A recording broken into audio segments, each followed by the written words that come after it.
हाय दोस्तों, सबसे पहले आप लोगों का बहुत बहुत शुक्रिया जिन लोगों ने मेंबरशिप अभी तक परचेज किया है। अगर आपने अभी तक मेंबरशिप परचेज नहीं किया है तो मेंबरशिप परचेज कर लीजिए। दोस्तों, पिछले वीडियो ट्यूटोरियल में मैंने आप लोगों के साथ चर्चा किया स्क्रिप्टिंग के बारे में। कोई भी प्रोजेक्ट आप शुरू करो, उस पहला जो स्टेज है वो है स्क्रिप्टिंग। स्क्रिप्टिंग के दौरान आपको किन किन बातों का ध्यान रखना होगा, किस तरह एक प्रॉपर स्क्रिप्ट डेवलप करोगे, उसके बारे में तमाम जानकारी आप लोगों को पिछले वीडियो ट्यूटोरियल में आप लोगों के साथ शेयर कर दिया था, आप लोगों को बता दिया था। आज के इस वीडियो ट्यूटोरियल में हम लोग चर्चा करेंगे कि सिनेमाटोग्राफर के साथ आप किस तरह डील करोगे, किस तरह सिनेमाटोग्राफर को समझाओगे कि आपको चाहिए क्या। दोस्तों, सिनेमाटोग्राफी बहुत ही इंपॉर्टेंट रोल प्ले करता है एक प्रोजेक्ट में।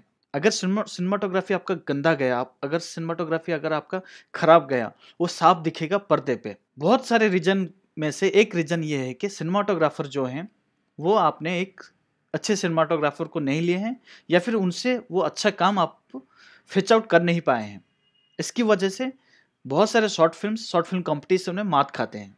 सिनेमाटोग्राफी का अर्थ ये नहीं है कि सिर्फ आप एक कैमरा का प्लेसमेंट डिसाइड कर लो। आपको लाइटिंग के बारे में भी ध्यान रखना है, आपको किस तरह का शॉट चाहिए उसके बारे में ध्यान रखना है, और सबसे खास चीज एक पर्टिकुलर सीन में आपको चाहिए क्या उसके बारे में आपको सिनेमाटोग्राफर के साथ मिलके आपको वो शेयर करना है। वो चीज आपको, वो विजन सिनेमाटोग्राफर को दिखाना है कि आप आखिर चाहते क्या हो। तो उसके लिए सबसे पहले आप लोगों को कुछ चीज़ों की जानकारी होना आवश्यक है। ये है शॉट्स कितने प्रकार के हैं, कैमरा मूवमेंट्स कितने प्रकार के हैं, लाइटिंग कितने प्रकार के हैं, और कैमरा एंगल्स कितने प्रकार के हैं। राइट। तो हम सबसे पहले शुरुआत करेंगे शॉट्स कितने प्रकार के हैं। हर शॉट्स का एक मतलब है। आप ब्लाइंडली कुछ भी नहीं कह सकते कि अच्छा मेरे फ्रेम में ये दिखना चाहिए तो इसीलिए मैं सिर्फ ये शॉट लूंगा। तो इससे वो मीनिंग बदल जाएगा, वो मीनिंग आएगा ही नहीं, ऑडियंस तक पहुंचेगा ही नहीं। हर शॉट्स का एक पर्टिकुलर मीनिंग है। तो सबसे पहले मैं आप लोगों को बताता हूं कि पहला शॉट क्या है। पहला शॉट है एक्सट्रीम वाइड शॉट। एग्जाम्पल के लिए आप ये फोटो को गौर से देखो। इस तरह के शॉट्स को एक्सट्रीम वाइड शॉट कहते हैं। इस तरह के शॉट्स में सब्जेक्ट बहुत ही छोटा नजर आता है, लेकिन इसके जो इर्द गिर्द जो एम्बियंस है, जो लोकेलिटी है, जो जियोग्राफिक रीजन है, उसके बारे में जानकारी मिल जाता है। ऑडियंस को हम लोग ये बताते हैं कि ये जो पर्टिकुलर सब्जेक्ट है, सब्जेक्ट यानी कि आपका जो किरदार हो गया, वो कहाँ पे है, वहां का जो इर्द गिर्द जो रीजन है वो किस तरह का है। राइट। इस तरह के शॉट को एक्सट्रीम वाइड शॉट कहते हैं। एक्सट्रीम वाइड शॉट विदेशों के वेस्ट के काफी सारे फिल्मों में पॉपुलर यूज होता है, और कॉमर्शियल सिनेमा में इसका भी यूज होता है। इससे एक सेंस ऑडियंस को पहले ही मिल जाता है कि हमारा किरदार फिलहाल किस जगह पे मौजूद है। एक्सट्रीम वाइड शॉट के बाद वाइड शॉट यानी कि इस तरह के शॉट, देखिए इस फोटो को गौर से देखिए, इस तरह के शॉट को वाइड शॉट कहते हैं। इस तरह के शॉट में सब्जेक्ट जो है वो क्लियरली विजिबल है, और साथ में इसके जो इर्द गिर्द जो एरिया है, जो जियोग्राफिक रीजन है, वो भी नजर में आ रहा है। तो इस तरह के शॉट्स को वाइड शॉट कहते हैं। एक्सट्रीम वाइड शॉट और वाइड शॉट के बीच अंतर क्या है। एक्सट्रीम वाइड शॉट में जितना हो सके जितना संभव हो सके उतना जियोग्राफिक एरिया दिखाया जाता है, और मूल मकसद ये है कि ये रेफरेंस देना कि ये एक फलाना जियोग्राफिक एरिया है जहां पे ये सब्जेक्ट है। लेकिन वाइड शॉट में जो मूल मकसद ये है कि जियोग्राफिक एरिया के साथ साथ सब्जेक्ट को भी फोकस में लाना है, यानी कि सब्जेक्ट को भी उतना ही इंपॉर्टेंस है जितना जियोग्राफिक एरिया का, यानी कि 50-50% का इंपॉर्टेंस दोनों का है। ठीक है।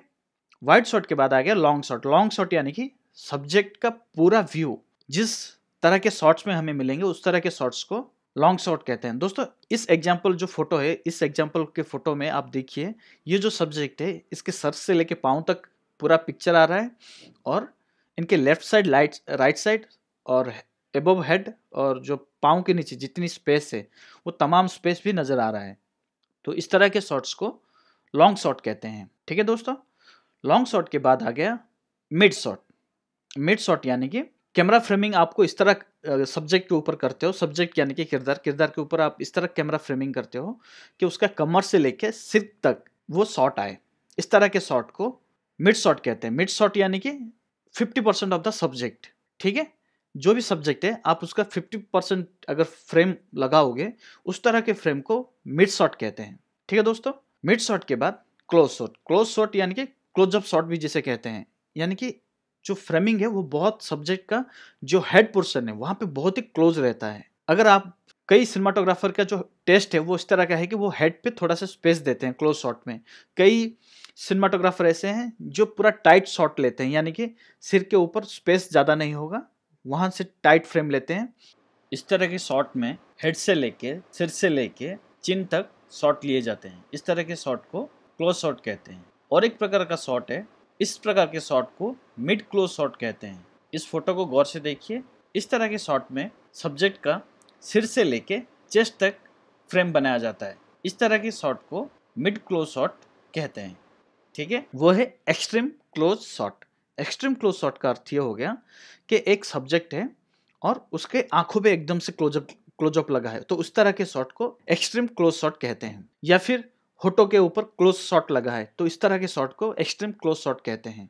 बहुत ही स्पेसिफिक। ठीक है दोस्तों, ये जितने सारे मैंने शॉट्स के बारे में अभी चर्चा किया, इसको आपको इस तरह याद रखना है कि सब्जेक्ट आपका क्या है। कई बार आप शायद इंसान को छोड़ के कई बार आपको किसी ऑब्जेक्ट के ऊपर फ्रेमिंग करना होगा, तो आप किस तरह करोगे, किस तरह बताओगे। तो ये पॉइंट ध्यान में रखो कि आपको सब्जेक्ट ध्यान में रखना है, किस कॉन्टेक्स्ट पे आप ये शॉट तय कर रहे हो वो भी ध्यान में रखना है। उसके बाद आपको सिनेमाटोग्राफर को कहना है कि दादा मुझे यहाँ पे इस तरह का शॉट चाहिए, या फिर मैडम मुझे यहाँ पे इस तरह का शॉट चाहिए। ठीक है, सब्जेक्ट अगर एक टेबल है तो आप टेबल को अगर फ्रेम में ले रहे हो तो पूरा टेबल का शॉट अगर हो गया तो वो हो गया long shot of the table.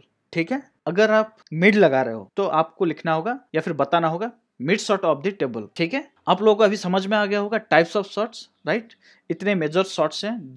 जब भी आप स्क्रिप्ट को शूट करने जा रहे हो, सबसे पहले आपको सिनेमाटोग्राफर के साथ बैठ के डिस्कशन करना होगा कि इस पर्टिकुलर सीन को आप कितने शॉट्स में शूट करना चाहते हो और वो शॉट्स क्या क्या हैं। ठीक है, आपको इस तरह नहीं कहना होगा कि सुन यार वो जो कैमरा फ्रेम किस तरह रहेगा पता है ना, सर के ऊपर से लेके पेट तक मुझे एक शॉट चाहिए।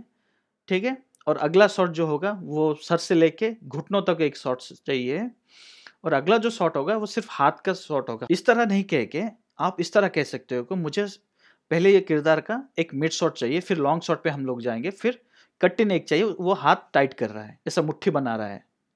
ठीक है, उसका कट इन चाहिए, और फिर वहां पे एक मुझे एम्बियंस, मुझे फिर एक कटा हुए शॉट इस तरह चाहिए कि एक बच्चा फाइट को देख के डर के वहां से भाग गया, ये कट अवे चाहिए। तो सिनेमाटोग्राफर अपने दिमाग में समझ लेंगे कि ये किस तरह के शॉट्स इनको चाहिए और इन तमाम शॉट्स के लिए कितने लाइट्स की जरूरत होगी, किस तरह का कैमरे का इक्विपमेंट की जरूरत होगी, कौन सा लेंस की जरूरत होगी। ठीक है, टाइप्स ऑफ शॉट्स बहुत इंपॉर्टेंट है। इसके बारे में और ज्यादा जानकारी आप इकट्ठा करो, जितना ज्यादा आप समझोगे उतना ज्यादा बेनिफिट आपको देगा। फ्यूचर ट्यूटोरियल में मैं आपको बताऊंगा कि आप आखिर स्क्रिप्ट को ब्रेक डाउन कैसे करोगे, कितने शॉट्स में लेने हैं, किस तरह के शॉट्स लेने हैं।